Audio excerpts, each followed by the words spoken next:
धोखा दुनिया से खाया हूँ, तेरे दर पे मैं आया हूँ।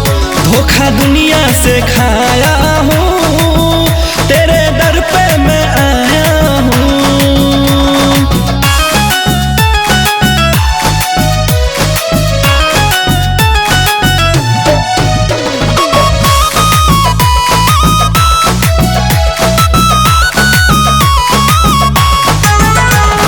कितना भी संकट आए, नाम लिए बस तेरो, तुमने ही सबको उबारा, हमको भी आज उबारो।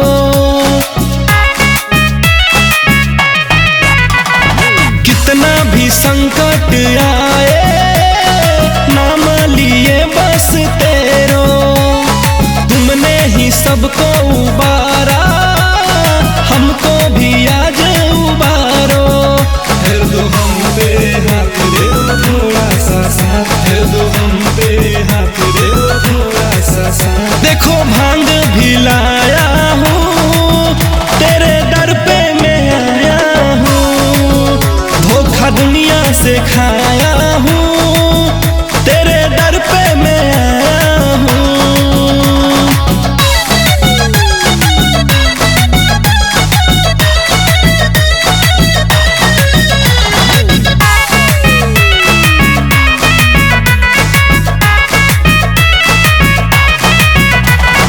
धन न दौलत न पैसा, कुछ भी नहीं मेरे मन में।